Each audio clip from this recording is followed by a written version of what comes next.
Okay, so I've been wanting to get into Warhammer because I've seen some more than a couple of good games and I've heard some good things about it, even though it's like a massive lore dump.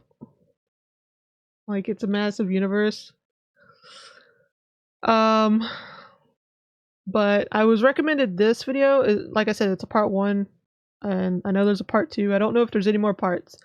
But this was from like 3 years ago, so it might be a little out of date. I don't know. Again, I know basically zilch about the Warhammer 40k universe, but we're gonna watch this every single Warhammer 40k faction explained, part 1. So buckle up, I guess. I don't. I honestly don't know what to expect from this video. As someone who doesn't necessarily serve the Omnissiah, but someone who can appreciate them, you will not be getting my legs today, as I will be replacing them with various things depending on which faction we are currently talking about, to add a little bit more context and possible comedy to whatever the hell I am currently doing. So, hello everybody, my name is Bricky, and this is going to be a long video This and might not a end well. project that has been going on for quite some time. This is, I need 2 hands for this. This is every single Warhammer 40k race in kind of a nutshell, explained, a little bit of explanation, a little bit of lore, a little bit of talking about the tabletop, but mostly lore, what they're all about. Oh yeah, the tabletop stuff, like I've seen some of the figures and some of them are, I've seen some where they're hand painted like by just regular people, just regular collectors, and some people go all in. Like people who are not professional painters at all paint them so well, they look like they were professionally done. Like it's amazing. Like I wish I could be that good at it, but I know if I ever started getting into like the tabletop and the figures and stuff, I just know I'd be paranoid that I wouldn't do it right. Yeah. Like I know there's places you can send them to get professionally hand painted for you, and you know that's gotta probably cost a pretty penny. But I would want to get into it because it sounds like something I would find simultaneously relaxing and also stressed as fuck. And also a little bit of background for those of you who just have no clue what Warhammer 40,000 is. Now you see, Warhammer and Warhammer 40,000 is a universe people hear plenty of, but don't know a whole lot about. They see, oh, but I'm also kind of afraid. Big power armor with chainsaw swords, and they got these big old green orcs, and there's some bugs over there, and everyone calls these guys weebs, and then there's these spiky bitches over here, and I don't get it. I don't understand. Where do I start? Well, this video is particularly for you, or for those of you who have a little bit of knowledge, but you're kind of curious about each of the different races and factions in Warhammer. So overall, the Warhammer universe is vast when it comes to lore. Yeah, I'm getting that impression from what little I know. So different with the things that they believe in, and some are human, some are transhuman, like where they all have all these crazy ass electronics on them. You've got aliens, and you've got the chaos factions, and there's so much to entail. But I decided to embark on this project to tell you what each and every single one is about, and what the Warhammer universe is about as well. To give, I love how the first thing that popped out to me reading these was literally the first thing I read was Fool's Door. I love that for me. I love that.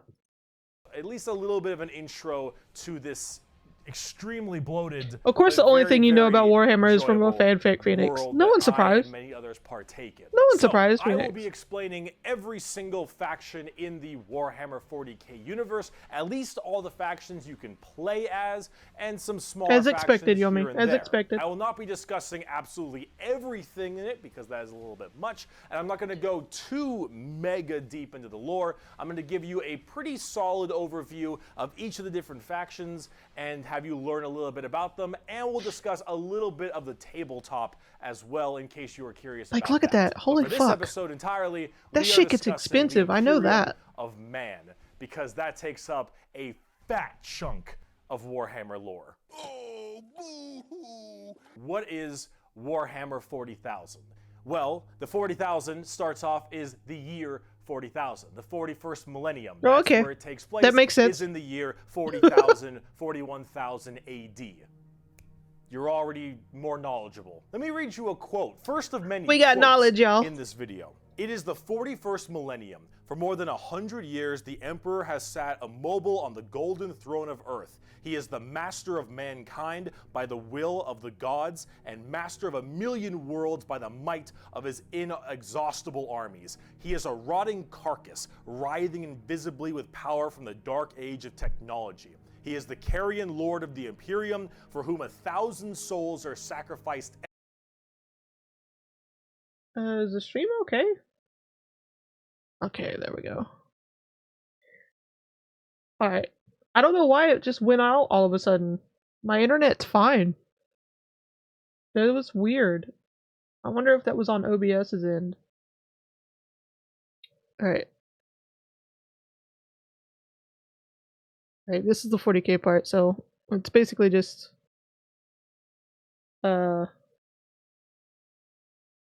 Let me read you a quote. First he of just many starts reading quotes after that part. in this video. It is the 41st millennium. For more than Okay. 100 years, the Wonder why Emperor that has happened. sat immobile on the golden throne of Earth. He is the master We of love mankind connection problems. by the will of the gods, and master of 1,000,000 worlds by the might of his inexhaustible armies. He is a rotting carcass, writhing invisibly with power from the dark age of technology. He is the carrion lord of the Imperium, for whom 1,000 souls are sacrificed every day so that he may never truly die.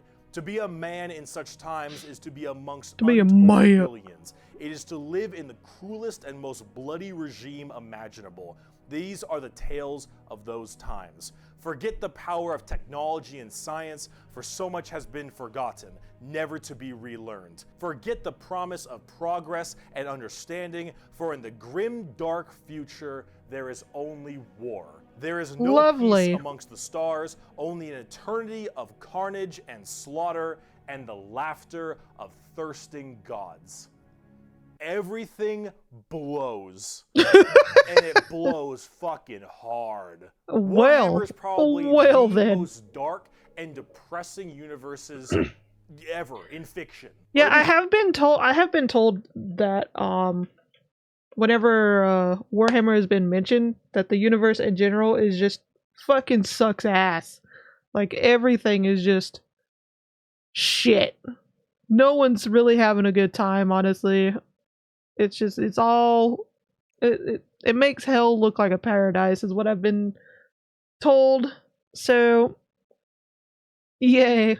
It's like top 3. Everything is so absurdly horrible, destructive, or overpowered that it all kind of ends up canceling itself out. It's like Dota. War rages across the galaxy. Interstellar travel is I haven't heard about Dota in a while. sacrificing 1,000 souls a day to a rotting carcass of a man who you believe to be your god. Demonic gods and just demons tear open the fabric of reality on a whim. Other Xenos Takes a dozen deaths to refuel a ship each time. What in the actual fuck? It is a time of unending war, slaughter, and a bloodbath amongst everybody. Planets are deemed unrecoverable and are completely destroyed on a whim. Everything sucks, but that's like the charm of it. See, everything in Warhammer is evil. But being evil is kind of fun. Like, humanity, in its own right, is a xenophobic, prejudice, and religious zealot group that kill each other just as much as they kill all of their enemies. Wow, sounds familiar. Mid to high tier evil on the evil scale of Warhammer. Nobody is good. No matter who you are, everyone is some flavor, some color of evil. Whoever you pick, you are going to be the bad guy.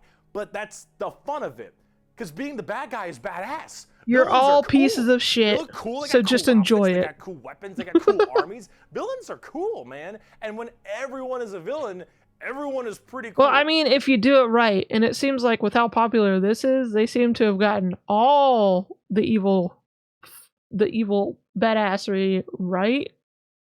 It's like I very rarely hear anything negative about Warhammer, unless it's like something personal. But Yeah. Basically, if you want to enjoy Warhammer, you have to put on your "I'm gonna be evil today" cap. Is basically what I'm hearing. That's what makes this so charming, is that everyone can be the bad guy. So let's start off talking about the main bad guy, quote unquote, the Imperium of Man. His hair, whack. His gear, whack. The Imperium of Man is the main empire of the human race. All of humanity is under this one flag called the Imperium. And about 10,000 years ago, there was a man. He was the Emperor of mankind, a 10-foot-tall psychic demigod who led humanity across the stars to colonize tons and tons of worlds, create superhuman soldiers, and really bring humanity into a new age. This man, the Emperor of Mankind, was a psyker. And a psyker is like a magician of sorts. In the world of 40k, there is the warp, the immaterium, kind of like hell, but sort of like a purgatory dimension of hell. And a psyker is someone who can take that power and manifest it through their mind to use it to do stuff. Like witchcraft. He also did stuff, not want to be worshipped. Spells, Irony. And lots of other things, but we don't want to get too Well, into that. The Emperor, apparently everybody's evil in Warhammer, so it's like tier A+. Of course they weren't gonna listen. Now the Emperor created a bunch of sons. They were gonna do the fuck whatever they wanted. Known as the Primarchs. He created 18 Primarchs to have them lead all of the different legions of humanity to the different stars and plans to help colonize and bring it out. These Primarchs are basically like little versions of the Emperor. Not all of them are psychers, but a lot of them are very, very powerful. Little juniors. Special Space Marine legions. Then this big clusterfuck happened called the Horus Heresy, where the Emperor's favorite son, Horus Heresy. Horus, Say that ended up 10 joining times quick. Chaos and leading 9 of the 18, half of his Primarchs directly to Earth to fight down the Emperor himself. Now, if you want to know what Chaos is, the Emperor's good, like honestly good. Immaterium, the hellish place. In there relies the 4 Chaos gods. Probably why they did. Like that's probably why they didn't other Satans. actually listen to him then. Those Chaos gods, that's the reason. And so those Chaos gods manipulated Horus, and then Horus helped manipulate all 8 other Primarchs to lead this giant. This is like some badass art, though.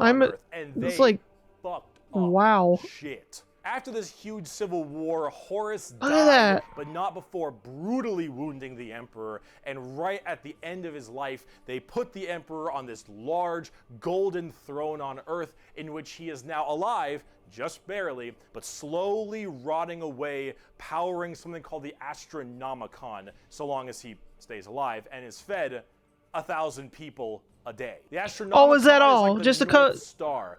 Just a little light snack, you know, for when he feels peckish. You know, a couple souls, you know, just 1,000. Just 1,000 little souls, that's all. What the fuck? What the fuck? But they need to be magic users? Oh shit. Yeah, this sounds like they did the exact opposite of everything he wanted. And they pass it off as them worshiping him and following his I don't know, what would you call it, doctrine, whatever, but it's like the opposite of what he wanted so far. This is like this is okay. Like, if I was him and I woke up to all this bullshittery, I'd be backhanding so many people to death. Like, what the fuck is wrong with y'all? Travel in 40k, you need to pass through that demonic warp I mentioned earlier. But how do you know where you're going? Well, the Emperor is there putting a I'm getting that impression, Yuko. I'm getting that impression. Happy ending? What's that? Where you're going. Can you eat it like a soul? From Earth to some crazy solar system across the way, you need to go through that warp, and then you need look at to them know legs. Where you're going, stretch your stuff, and pop your way out. It's like doing nether travel in Minecraft, so you can shorten the distance between going to areas. So long as the Why does Emperor is Minecraft alive have to be and being fed 1,000 people a day to stay alive? Why does Minecraft have to be do that? The moment shoehorned he dies, into every video? interstellar travel's gone for all of humanity. you're so boned. Now, since the Horus Heresy 10,000 years ago, the Imperium has fallen from grace substantially. All technology has started to dwindle and die. There is now giant fundamental religious extremists that now believe the Emperor of Mankind was a deity, a true living god. Which is probably the last thing the Emperor would have wanted to be remembered for. The opposite of what he wanted, really. The Ecclesiarchy, which is this giant church entirely devoted to spreading the good word of the Emperor. He is now the holy Emperor God, the God Emperor of mankind. And all of the Imperium has taken up worship. See, when you add on, like, cult church bullshittery to something you didn't want in the first place, it's really just an excuse for people to take power and to wield it. Let's be honest. Also, in this chat, in this little community, we are the Church of the Potato. Worshipping him to the fullest extent and killing anything that isn't humanity in his name. The Imperium has this futuristic gothic tone to it and a hefty religious I do like it when things like mash up a gothic look with sci-fi with that is called futuristic shit.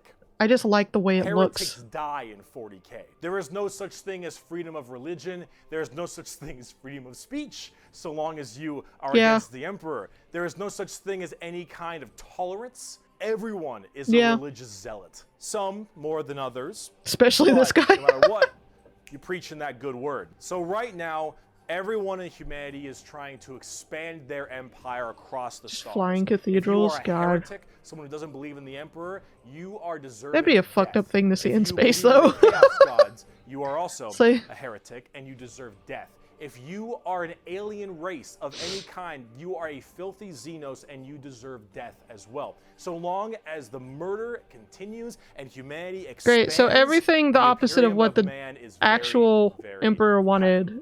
However, the largest fighting force of this Imperium is my personal favorite faction, and the first faction we will discuss, the Astra Militarum, or also known as the Imperial Guard. Pretty shit now, man. You finished? That's it, man. Game over, man.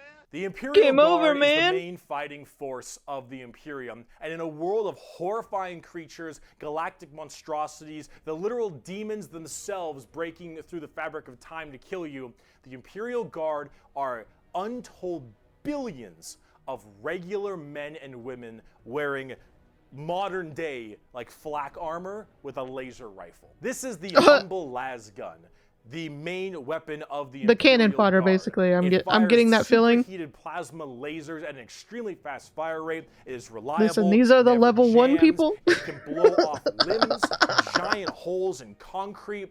It is overall an extremely devastating This is weapon hard mode in tutorial. modern day. It is one of the weakest in the 40k universe. Yeah, a laser rifle that never jams, it could blow off limbs, one of the weakest weapons. That's the world we're in right now. But who cares? Because the Imperial Guard has, in each battle, 500,000 of these men and women.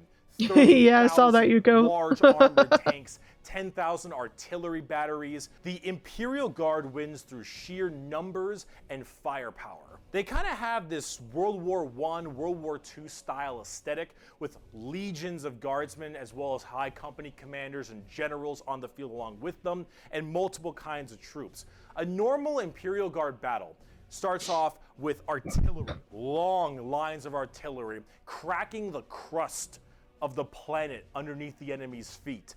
And as this barrage continues, hundreds of thousands of guardsmen, a sea of guardsmen surges forward, firing and charging at everything possible while the planet rumbles as tanks roll up behind them. Gunships block out the sun and tanks block out the dirt with the steps and hoof prints of millions of guardsmen. It is Sorry, I'm not laughing at what he's saying. I'm laughing at like where he's putting his body at. They are the first and last line of defense for the Imperium and make up a huge bulk of the battles. The Imperial Guard is also made up of tons of different kinds of regiments. The Catachin jungle fighters live in a death world that's more hospitable than almost any firefight they'll ever get into. So they just have this steroid-looking, giant knife, Rambo predator-looking Yeah. sons of bitches, We where said it at the nothing same is time. anywhere near as That's all I scary thought of when as I a saw it, simple Rambo. knight on their home planet. You have the Valhallan winter soldiers who haven't felt their toes in 300 years, the Mordian Iron Guard, who are more interested in making their shoes shine than actually fighting a battle, and then of course the big one, the Cadians from Cadia. The biggest export of guardsmen in the entirety of the Imperium. You will fire your first gun at 5. You will disassemble and reassemble at 10. 5? You will have pounding artillery drills day in and day out at 15, and you'll fight your first Swarm Lord at 16. And if you mention Cadia, you will burst into an unrelenting amount of tears. I mean, I guess that's one way to deal with, like, teenagers. Yeah, just throw them at, you know, fucking killing machines, apparently. That's great. Yeah, that's one way to do it. And sadness, like I do daily. To quote, I have at my command an entire battle group of the Imperial Guard. 50 regiments, including specialized drop troops, stealthers, mechanized formations, armored companies, combat engineers, and mobile artillery. Over 500,000 fighting men and 30,000 tanks and artillery pieces. Yeah, they're very resilient, are mine to command. Yeah. Emperor, show mercy to the fool that stands against me, for I shall not. The Imperial Guard are my personal favorite faction in 40k. They're the army I collect the most, the ones I enjoy playing the most, and the one I enjoy in the lore sense a lot. There's something about just a regular man with a laser rifle being told to charge the horrors of this universe and willingly doing so for his god emperor. It's just the god emperor who didn't want to be worshipped as a god, but yeah, pretty well. Large amounts of artillery that doesn't require a line of sight, lots of tanks. I mean, you do gotta hand it to them. It's like they know they're cannon fodder, but they do it anyway. They're pretty similar to how they the sound, power of belief, though a little bit expensive to collect in bullshittery. And they don't hit a lot. They have a bit of a bad aim, but you don't really care because you're just drowning them in shots. However, if you want more accurate fire and specialization, we can move on to talk about Space Marines. Space Marines. The Angels of Death are up next. Space Marines are genetically engineered super soldiers and superhumans. They're given extra organs, their skin tissue is toughened, their bones are stronger, they're taller than the average person. They're pretty massive people, and these are the specialized super soldiers that carry out a lot of the more specific tasks for the Imperium. And there's that's pretty cool that they legions have like rental in fact, kits. There's one per Primarch. Each Primarch, but it's also smart because it's like because it's like they do get really fucking expensive to collect. So that's actually a smart idea for shops to do that. Because not everybody can afford to have like a whole ass collection to do the tabletop thing. So that makes it, but do they fuck? God damn it, Phoenix. Are they allowed to bang unlike Master?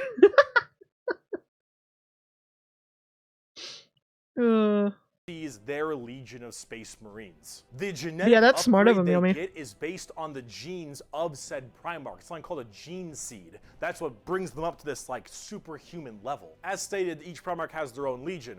Robot Girly Man has the Ultramarine. Robot Girly Man, what? Has the White Scars. Rogel Dorn has the Imperial Fists. Corvus Corax has the Raven Guard. And there's a whole bunch of other side sections that are also extremely interesting and have a little bit more of a twist on the average Space Marine. Sounds edgy as fuck. Humorously enough, I don't have a whole lot to say about Space Marines. They're superhumanly fast. In fact, it's been said that nothing that large should move that quick. These men in power armor moving at blazing fast speeds. Their reflexes are faster. Their skin is tougher. They are overall just extremely powerful soldiers. In fact, where they don't have that equipment anymore. They reproduce in another way.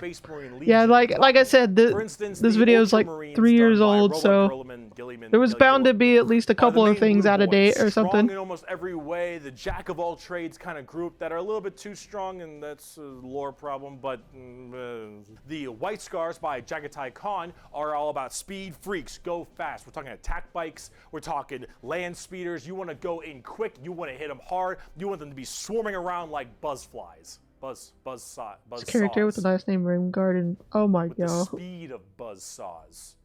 I gotta pay attention now and when I play it again. Fuck you, Pale King. Salamanders love fire. Fire in the forge, fire in battle. Flamers, melta-guns, multi-meltas. Just so long as something can be burning, that's big. And they're also actually some of the nicest of the Space Marines. A lot of Space Marines have this kind of like holier-than-thou thing because of their genetic strength. However, the Salamanders tend to put human lives above the lives of themselves, which is actually rather rare. They're also all black, but not like just regular black, like 2 a.m. line at a White Castle black. Like they have a charcoal, dark. Okay. So far, okay, that's edgy as fuck, but also that's kind of cool that they're rare among this cesspool of evil and dumb fuckery of a universe where they actually give a fuck about other people. That's actually pretty cool. But also, why do they look like like they literally are covered in like coal? Ashy exterior and blazing red eyes.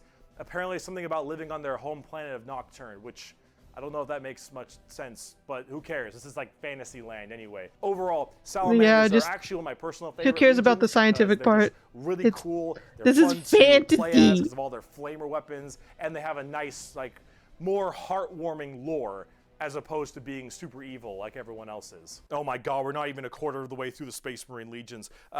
Imperial Fists, part of the siege, defensive positions. Raven Guards, master of stealth and sabotage while having bird helmets. Iron Hands, masters of machines and vehicles while being really goddamn good at being sold on eBay after one nerf. Space Wolves, Vikings, and wolves, and tons of wolves, and axes, battle axes, fur everywhere. Space Wolves, angry, big teeth, blood angels, the genetic defect to make them want to drink blood and go crazy called the Red Thirst. They have Cupid wings and stuff, which is a little bit strange, and they are all super gay for Sanguinius. Dark Angels are old school knights and inner circle theme and... Are you a heretic? Me? No, never. Once from the blue. Oh shit. Death Watch, shit. Fancy pantsy anti-Xenos group that nobody plays. Super gay, Phoenix. Watch They're super look gay. cool, though, but no one plays them. I don't know about Death Watch. They're Of there, course, though. Phoenix. Black Templars, for the people who, if you haven't prayed at least 3 times a day, you're going to start praying out that airlock. And I'm sure there's some other chapters I may have missed as well, like Crimson Fists and stuff. But those are the main ones right here. Here, quote from the Emperor himself. They shall be my finest warriors, these men who give of themselves to me. Like clay I shall mold them, and in the furnace of war I shall forge them. They shall be of iron will and steely sinew. In great armor I shall clad them, and with the mightiest weapons shall they be armed. They will be untouched by plague or disease. No sickness shall blight them. Damn. They shall have such tactics, strategies, and machines that no foe will best them in battle. They are my bulwark against the terror. They are my defenders of humanity. They are my space marines, and they shall know no fear. And on the tabletop, they fuck. Oh, they fuck hard. As I'm making this video, Space Marines are laughably strong. That might change at some point, but overall, Space Marines just have it's like a Swiss Army knife, a tool for anything you need, except it's like a gold-plated Swiss Army knife. It is extremely strong. If you are actually getting into the tabletop of Warhammer, Space Marines are a great start. Also, whatever gameplay style you have, whether you want to be sit back with long range and heavy weaponry, go fast and run in, or even just full melee, all of these options are totally there for you. Space Marines are super badass, but unfortunately, it's time we start praying to our new god, 2011 Honda Civic. 2011 Honda Civic, what? The Adeptus What does that mean? The Adeptus Mechanicus are a them sexy legs are back on Mars. Now, these people are a little bit weird because they Little don't bit. actually really little believe in bit. the Emperor of Mankind. And you might think, oh, whoa, Bricky, that sounds like some heresy. A little bit. They believe in the Emperor, they believe in his power, but they don't pray to him. They pray to something called the Omnissiah. And the Omnissiah Okay, but wait a minute. is this kind of I mean, technically, the Emperor didn't want to be prayed to anyway. He didn't want to be seen as a god. So it's like they're. So technically, they're not wrong to not do that. So I. machine god that they believe permeates in all machines. And if you think, well, wait a minute, they believe in a different god as well? That sounds like super heresy. Well, yes-ish, but they also make all your guns, and they make all your tanks. There it is. And they make everything that you have, so you can't really tell them to fuck off. There it is. Because you're not going to win nothing if you don't got stuff to shoot people with. See, their Omnissiah at least makes sense from their There it is. They believe it to be a deity that permeates through all They put up with all that your heresy. Honda Civic, your So they can have the standard boom bolt gun, boom sticks. your Dune Strider Walker, your giant mechs, your huge ships. The Omnissiah is present through all. And the only reason your stuff works is because the machine's spirit in it says it works. If you want your gun to work, your tank to run, you must pray to it. And I mean full stop. You need to start chanting in high Gothic. You need to burn incense. You need to sit on your knees and pray to that car. You need to rub oil on your robes, and you need to go, full stop. If you want your damn thing to work, if you want your gun to fire, you need to do that. They are very bizarre, and they actually have a bit of a point, because it's obviously working. And if you look at them, I don't know how that works. So they obviously Yeah, I'm kind of getting that feeling, The Yuko. most notable member of the Adeptus Mechanicus is Archmagos, Magos, whatever, Belisarius Call. Look at this dude. Look at this dude. Yeah. This is the group we're talking about. These are these weirdos. Here, the Omnissiah Creed. The Credo, Phoenix. Omnissiah. There is no truth in flesh, only betrayal. There is no strength in flesh, only weakness. There is no constancy in flesh, only decay. There is no certainty in flesh, but death. Flesh is weakness, flesh is death. The Omnissiah is the god of the machines, and if you wish to be whole, if you wish to be holy, if you wish to give unto him, you must saw down your limbs and remove your organs and replace them with mechanical parts, because that is what he wants, and that is how you will become enlightened. Oh, is that all? Technophiles Okay. mixed with Is that religious it? All right. extremism. Adeptus Mechanicus. Now, for their army side of things, they are with the Scutari. The Scutari operate with very bizarre weaponry and lots of different kinds of vehicles, tanks, and different people in between. They're very weird, but they have extremely wacky Him and these enjoyable, sexy robot and legs over here. quite effective, both in the real game and in the lore, weaponry and gear. Overall, as an army on the tabletop, they're very weird and have a whole bunch of different shenanigans, but if you like kind of that quirky, wacky techno thing, I'd give them a pickup. Hell, they're so paranoidly, I gotta keep going. They're so paranoid and crazy. These Dune Striders you see right here, one guy was able to make them work. One guy, and he died. And they're so scared they'll never work again that they keep them on and they never turn them off, and they run around in a circle the whole time until they need them, and then they corral it and they go into battle. Yep. Damn, what the fuck? Adeptus Mechanicus. Now, if you want to talk about What? faith, though, That's actually pretty cool and kind of let's talk about weird. the Sisters of Battle. A simp has fallen for an eagle in Lego City. The Sisters of Battle of the Adeptus Sororitas, if that's how I pronounce it correctly, is an all-female group of battle sisters going through the ecclesiarchy section of Did he put the a Imperium. long ass The skirt ecclesiarchy is, of skirt course, the and church. heels over This top is, of his imagine a private army of the church, which is scary, and it is. The sisters are an extremely zealotous force. And they take this to a full extreme. They believe in three main things: faith, Yeah. Yeah, there always has to be some type of section of a religion cult thingy where it's like literally just women. It's like usually they get called sisters, the battle nuns. Yeah, it's like basically that kind of trope. There's almost always, yeah. There's always gonna be and fire.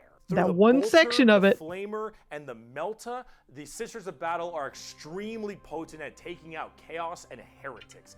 Mainly heretics, because as they are a fighting section of the Ecclesiarchy Church, that's the big thing they want to kill. Any form of heretic will face the Emperor's justice through those three main weapons: the Bolter, the Flamer, and the Melta, and they will do so with extreme prejudice.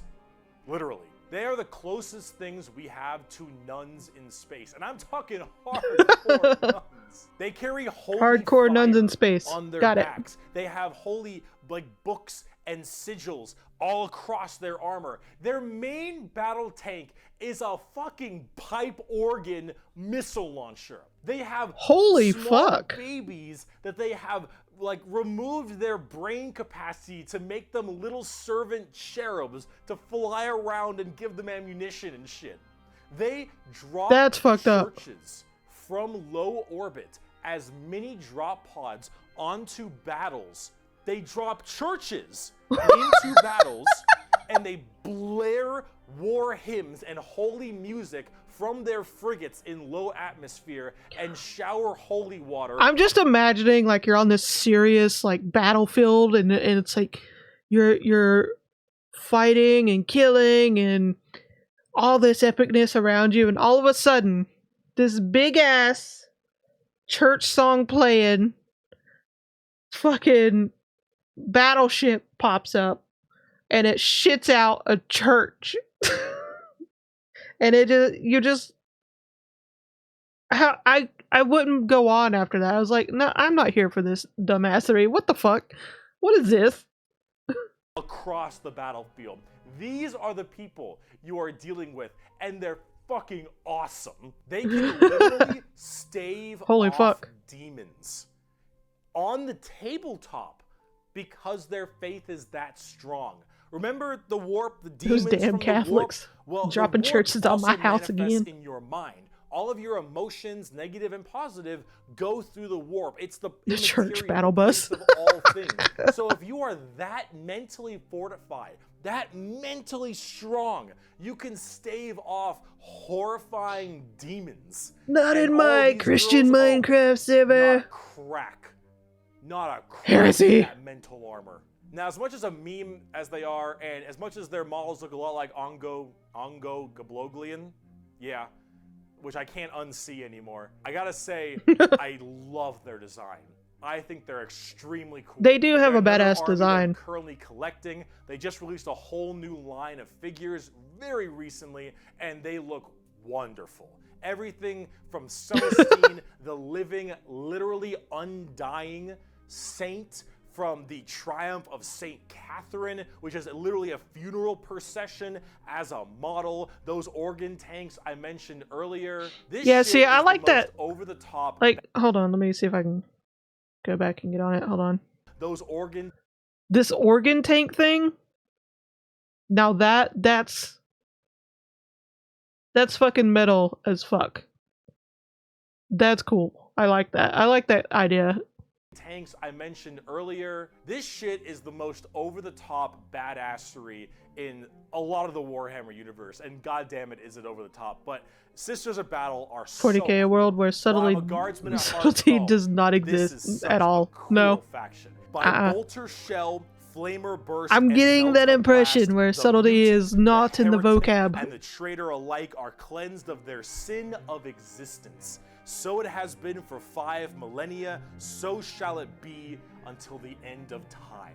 And speaking of burning demons, I can see! I can fight! The Grey Knights are the first army I actually collected back in 7th edition.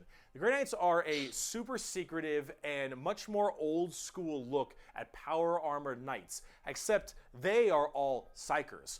All of them have that crazy space magic magician shit. For every 100,000 space guardsmen, magic, there's one Grey Knight. For every 10,000 Sisters of Battle, there's one Grey Knight. For every 1,000 Space Marines, there's one Grey Knight. Grey Knights are the strongest of the strong, both in mental will and absolute just strength. These are Space Marines that are all high-level psychers, all of them able to specifically do one goal, and that is kill demons. They have over 3,000 space magic. Got it. One threat to the Imperium, and he probably is right. However, this group is entirely based on doing that through a myriad of tactics. Coming from the planet, or I guess the moon of Titan in the Sol system, the Grey Knights are thrown through extremely rigorous training and are as clear of mind and soul as they possibly can be. Since the demons of the warp are the warp and your mind projects to the warp, people can go insane very fast, especially lower level psychers. These Grey Knights need to be able to harness the warp in the presence of demons and stay perfectly. You know what that kind of reminds me of? One of their characters. That kind of reminds me of the thing with Dragon Age. I've only played Inquisition, but wasn't there a thing? Isn't there a thing where it's like if you use magic in the Dragon Age universe, it's like you're in danger of like getting taken over by a demon or something like that, or it's you can't control it or something. I don't know. I need to play the other Dragon Age games. His name Castellan Crow. He has a demon blade, the black blade of Mahamahama. And he has to have it on him because it tempts everyone nearby, constantly beckoning them. Use my power. Use my strength. Suck my penis. Whatever the possibility. And so he has to keep it on him all the time as this thing whispers to him consistently. And he has to stave it off forever, being alone in his chambers or on the battlefield, because anyone who gets too close to it might be tempted a little too hard. He is that pure of heart and mind, and all the characters in the Grey Knights are basically like that. The only issue is that Grey Knights have a scorched earth policy. Great. More ways than one. If they're fighting demons, demons corrupt and make people crazy. So if I'm a guardsman and I'm fighting demons and the Grey Knights arrive and they kill all the demons, I'm a risk. And so guess who's not making it out of there? On the tabletop, they're very strike fast, strike hard kind of people. They teleport all around the place. They are fast strike groups, small amounts of models because they're so dang strong. You only have so many characters, but with it, you get in there, you're very tough, very tanky, you hit really hard, and you try to bounce around the battlefield quickly, but you don't have numbers, and so every dead Grey Knight hits really damn hard. They're fun, though, if you like that kind of fast-striking kind of army. Oh, and also, Caldor Drago is a thing. We're not even going to get into Caldor Drago. All right, that is... they basically offer up young demons on I am the hammer. Yeah, I remember that part. About his fist. I am the spear in his hand. Though we are lost, I am the shield on his arm. I am the flight of his arrows. I am the hammer. I am the sword. I am the shield. I am a soldier at the battle at the end of time. Grey Knights are pretty hardcore. They are as holy as you can get for a Space Marine. If you like Space Marines and you want to, you don't think they're holy enough, you want to be holier, Grey Knights. Now, if you want to be holier and big, let's talk Imperial Knights. Do you want to be holy and big? Walkers the size big boy. of homes or medium-sized buildings? Do you want to kill heretics, but you want to kill like 40 of them per turn? Do you want a gigantic, old-school knight noble house style of walkers with giant chainsaw arms? Then you got Imperial Knights. Imperial Knights, it's not a whole lot to talk about them because they're just gigantic walkers, but they have this old-school, like, house feel to them. Like, literally, like, they're houses. Each Imperial Knight comes from a house, and each of them act in their own special way. These behemoth of walkers also destroy almost everything in their path, killing full swaths of squads. Just fucking shit up. Shots, stepping on legions of troops. Like, these things do not mess around. and they look so cool. Just Imperial casually Knights fucking and shit up. Chaos Knights, actually, for that matter, don't have a whole lot to discuss. They're just super big, heavy walkers, and they look different depending on your house or Chaos God you currently believe in. And overall, these things are just really cool if you want to murder everything in your path.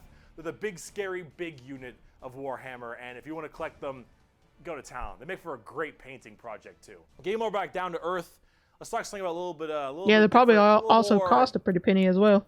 gold. If guardsmen are regular soldiers, Space Marines are super soldiers, Grey Knights are super soldiers, The gold Adeptus pants. Custodes are super soldiers cubed. The Adeptus Custodes Super are soldiers the third cute? major army I Wait. own. I know, 3 armies. I know, I got carried away, okay? But that's all. I only have 3, okay? They are our final brand of Space Marines, but these ones are super special, okay? If a guardsman is 6 foot, a Space Marine is 7 feet, a custodian is 8 feet. These are the giant Super Saiyan, Super defenders Saiyans. of Holy Terra, which is also Earth. Earth is Terra, Terra themselves. These are the people that literally guard the Emperor's throne room, hence Custodes. These boys protect the Emperor's throne room at all times and are literally like handcrafted people. They're not humans brought up by a GC or something. These are all handcrafted super soldiers. I think from a tube. These behemoth of men. They literally are got like shit out of a 8 tube. feet, 8.5 feet tall, and functionally immortal. They stand still, spear in hand, for hundreds of years without the need to sleep and barely even the need to eat, watching over the throne room and every other area of Holy Terra. This sounds boring as for fuck. their entire purpose in life. And oh my lord, are they terrifying. These custodians put Space Marines to shame. If you liked your super soldiers, these are your super mega soldiers. One of these men can take on probably 3 Space Marines and most likely win. There are many different groups of custodians as well, like the Solar Watch, or there's also one of my personal favorite, the Aquilan Shield. The Aquilan Shield go out to seemingly unimportant individuals and protect them. They do be looking badass.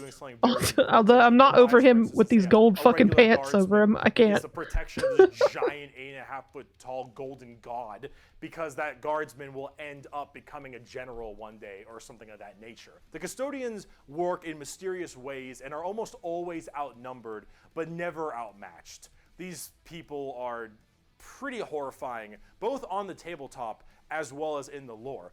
There are very few of them, however. They look There's actually badass. an extremely small amount of them, but that's kind of the point. There's only so many of these people that can have war gear this strong, weapons this powerful, and training this good. And the custodians have all 3 of it. For 100 years, I stood my watch amidst the somber shadows of the Sanctum Imperialis. I was still as a God, that statue, sounds so boring. always ready, I always couldn't. attuned to dangers unseen. Days, months, years passed by in a frenzied It makes blur sense that beyond they would those literally have to walls, shit yet these within, people out of a little tube moved and nothing and changed. have to be For made 100 years, I did to be able to not do but that. wait. Yet Ugh. had any threat appeared, I would have struck it down in a heartbeat. For 100 years, I stood my watch, and as it ends, I can tell you this: patience is a weapon. The custodians are the top dogs of the Imperium, and they hurt just that same way. Though I do want to discuss a little bit about the Sisters of Silence before we get out of here, because the Sisters of Silence I also have a few of, and they're really fun, but they don't get enough attention. These kind of bald plume ladies are a whole group of pariahs, or also known as blanks. We'll be referring to them as blanks from now on. So as every mind is somewhat connected to the warp, these blanks are a genetic mutation that has it suppressed heavily. Because of that mind suppression, normal people feel this weird, like, uncomfortable nature when around them. When a Sister of Silence walks past them, you feel ill. You feel just uncomfortable and strange. Anti-magic? So most of them don't actually live past childhood, because once they are birthed, they're, well, you know, killed or something at a very young age, because they just emit a horrifying aura. These ladies, Oh, however, damn. are guardians of the throne as well for more psychic threats. See, none of the custodians are psychers, so they have a difficult time dealing with major demons and other kinds of psychic phenomena. These sisters are extremely Imagine dating one. specialized in it, all of them taking a vow of silence as they don't speak, hence the term Sisters of Silence, but they communicate through hand gestures and things of that nature. But if there's a demon issue, if there's any kind of warp-based problem, the sisters are extremely adept at dealing with them, thanks to their blank gene. They normally work a lot of time with the custodians because they have to deal with both kinds of threats, but they're not represented that way on the tabletop. In fact, they only have like one real model for them, which is very unfortunate. I hope they'll get some like news soon because Yeah, that I think they sucks. should really be working together as it is that way in the lore, but hopefully we'll get there soon. But if we're talking about blanks, let's talk assassins. Of course. Of course. Here we go. Assassins. It's been a long video. Assassins. We're about to round it out. We got this and one more human thing, and then we're done. The assassins, though, the Officio Assassinorum, oh boy, these people are deadly. Yeah, they're called assassins. They should be, but oh man, these people will mess you up. So these are from the Officio Assassinorum, a very special organization, and they are handpicked by the Grand Master of the Officio Assassinorum from the... Yeah, I'm kind of wondering now. I didn't mean to pause it there. I'm kind of wondering now if, since this was like 3 years ago, if there's been any update for the Sisters of Silence, or whatever you want to call them. Because that kind of sucks that they only have one model, and they're basically... They have the same important job and lore, but they don't seem to have, I don't know, as many models and not talked about as much, I guess, is what I got the impression of. So that kind of sucks. Shit, what was it called? Scola Progenium. It's basically an orphan school. Your parents got murdered Not by the demons orphan or school. something. God You damn get sent to this and you get trained to be whatever. Tempestus Drop Troop, an Inquisitor, maybe even. Maybe you get a blank gene and you get thrown into the Sisters of Silence, or sometimes you just disappear. When you are taken, however, you lovely. go to one of 4 temples because the Assassinorum works in the temple style of things. These temples are the Vindicare, Caluxus, Calidus, and Eversor temples. Let's start with the Vindicare. I'm far away. I've been sitting here for 3 weeks. Poof! The Vindicare Temple So the is snipers. the main sniper-based Okay, temple. yeah. Gigantic I was getting that sniper impression. It was rifles for all kind of these assassins. obvious. Their whole point is to be able to be in a spot and sit there, eye and scope, for weeks, waiting for their perfect target, taking people out from The way little I would miles fall asleep. away after extremely long time periods. The Vindicare Temple is about precise, perfect aim. There have been reports of Vindicares being able to single out particular body parts from over 2-3 miles away. Temples in the head, the jugular, for instance, and been sitting there after weeks. And when they're ready, take that shot, time is done, packs them up. The Calidus Temple, however, is a lot more about shape-shifting and deviant art. It's mostly a female-based one, at least it seems to be, and this allows a lot of body augmentation. Yeah, it would suck to certain miss the individuals shot, to like be after able all to that, kind of sitting there themselves waiting. and Oh. infiltrate areas that are problems. These assassins will end up taking missions that take them years, 2-3 Oh, damn. years, to infiltrate a heretical group and slowly work their way up, just to get enough time to put a bullet into the main target's head and then escape unharmed. Or become the main target and sabotage it from within. These are all completely about deception, mind tricks, polymorphing, and everything in between, and lots of drawings. That kind of thing would freak me out, though. Like the idea of someone, like either you or someone you know, like without even realizing it, they've been literally replaced by an imposter. That would fuck me up. That Temple. Phoenix. Kind of disturbing one. The Eversor Temple is about when you don't want anything to come back alive, friend or foe. You want it all dead. An Eversor is psychogenically conditioned with just psychotherapy and psychological torture to only feel violence, hatred, and anger. It does the Clockwork Orange style of thing of just making you forced to watch never-ending pain and misery and psycho conditioning, I guess is the term. And then they pump you full of tons of psychedelic drugs and they cryo-freeze you. And then they drop you in an area where they just want to make sure everything is dead. And then you defrost, full of just all this insane, mind-boggling psychotherapy and psychedelic drugs, and you just go to town. This is beyond fucked. If you don't care if anyone comes back alive. You're like, all right, lost cause, send them in. Finally, there's the most bizarre temple, the Custodes temple. The Custodes assassins are feared even among the other temples. So that blank gene, the people will go to the Custodes temple with this as well. And this is where they can harness that to be massively anti-psyker or even just anti-regular people. They are seen with extreme fear and distrust among many, many people. They are described by the Eldar by quote as being pretty fucked evil. design. Imagine that uncomfortable feeling from that blank gene I mentioned, and then imagine them being taught and given equipment to amplify it by 100. If normally regular people feel uncomfortable, now they are basically akin to being a siren wailing directly in your ear. And if you're a psyker, oh no, the sheer presence of a Custodes assassin is enough for you to tear your skin off. You will rather gouge your eyes out and rip your nails off than even being near this person. The Custodes assassin is when you want psychers to literally lose their minds, and they will go on their knees and ask you to gun them down because it is a suitable choice over being anywhere near you. The motto of that temple is, that which is unknown and unseen commands the greatest. You go. Now, for the tabletop, assassins aren't that special. You can call them in no matter what Imperium faction you are, and they do a lot of work for themselves, but at the same time, they're very specialized and require a lot of finesse. And they work the way you generally want them to, though. You want to cause some distortion and weird stuff, you take a Custodes. You want to just murder swaths of infantry and then blow up Eversor. You want to kill that one guy, Vindicare, and if you have a lot of psychers, Custodes. It's a nice little, like, jack of all trades if you have a specific thing you want to kill. And you get to choose which is really fun.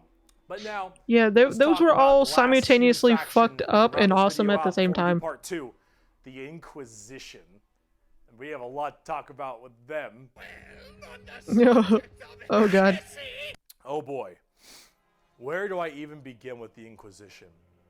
Take every secret police you can think of. The KGB, the Gestapo, the CIA. Images not found. These kinds of people. And then mark it up by about 10 and give them the most power in the entire Imperium. No, you know what? Uh-oh. How about this? This right here, it's not just a quote. This is the Imperial motto. The motto of the Inquisition. I'm kind of afraid. I apologize for my bad pronunciation. Innocentia nihil probat. Innocence proves nothing. What? The most powerful organization in the Imperium, the secret police. Wait. Their number one motto is innocence proves nothing. The Inquisition goes around like the secret police or like detectives to find issues in the Imperium. And they have different ordos depending on which one we're talking about. The Ordo Hereticus, the Ordo Xenos, the Ordo Malleus, for instance, and a whole bunch of other ones. Hereticus is obvious, they deal with heretics. Xenos tries to find alien threats, and Malleus is demons. They all have different specializations. That sounds broken and dumb as fuck. Inquisitor. And that's what they're called, Inquisitors. Each of them, as an Inquisitor, has their own free reign to do as they wish. They may have a ship and a crew, and they go out to find problems and interrogate people a lot. They are above the law in every department over Space Marines. Now, the Space Marines might argue against them and stuff, and there might be a lot of blowback, but technically they are above them as Inquisitors. They are looking to investigate and figure out. No, nah. See, I'm just imagining now, from what little I know. Xenos issues like gene stealers or a new I'm just threat like coming into an area. the emperor dude who didn't want to be worshipped as a god, who is worshipped as a god now. It's like I'm just imagining him waking up to this bullshittery and just.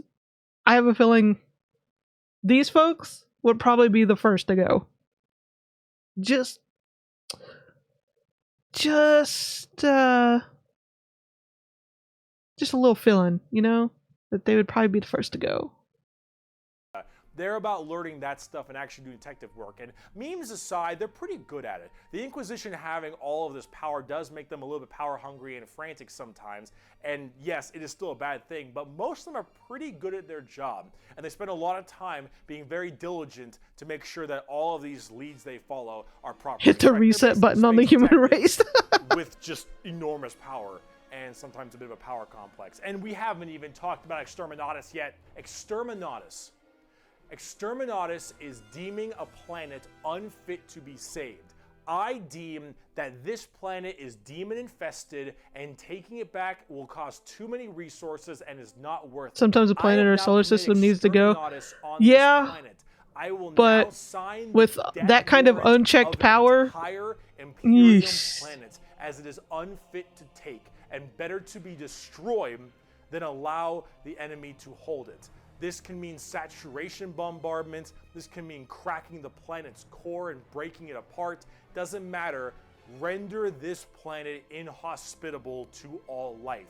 Yes, the innocents proves nothing people are the only people who can choose this planet must die in its entirety. Yeah, you're playing the villain. Now, it is memed a lot, but most Inquisitors are very rare to do Exterminatus. Exterminatus is a very crazy thing. There's only so many worlds that you don't want to destroy all of them. Now, naturally, with the memes aside, there are some people who are a little bit rough on this one. But most Inquisitors generally don't like to do Exterminatus a ton, but it is an option they have. And it's a crazy option when you think about it. Secret Police Inquisition are unfortunately not represented on the tabletop very much. You generally kind of put one in your army if you feel like it. You have a couple special options there and some side content, but they're not really fleshed out very well, and personally they need a lot more stuff put in there, and they really need a lot more effort put into them, and they're not quite where I want them to be. Overall, the Inquisition makes for a lot of the best storytelling as well, because it's a little bit hard to talk about a big story of a whole bunch of space marines killing something. Right? It's just a big battle story. It's not as interesting. Having that intrigue and that moral dilemma that an Inquisitor has makes for a lot better media. And honestly, the more people do it, I think it's better, because then it adds a little more humanity to the Warhammer horrible Grimdark. Yeah, I can understand wanting to have more lore and shit on them, because it does sound interesting, but also fucked. We talk about Chaos and Xenos, because we got to talk about the 4 Chaos Gods and all the Chaos Marine Legions and the Tau and the Necrons and the Orcs, and oh boy, we got a lot. I'll see you in part 2. Oh no, that was the end of part 1. Oh man, that was a lot. So many fucked up backstories and shit though.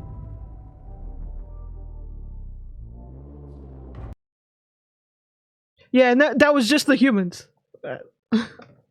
Half the humans. It's like, what the fuck? It's interesting though. Like, it does have me interested. I do find it slightly hilarious that the fucking emperor did not want to be worshipped as a fucking god, and what happens? Worshipped as a god, and they have his fucking dead ass, half dead corpse rotting away, feeding on thousands of souls, being guarded around the clock. He's literally like a zombie god emperor now. Not what he wanted.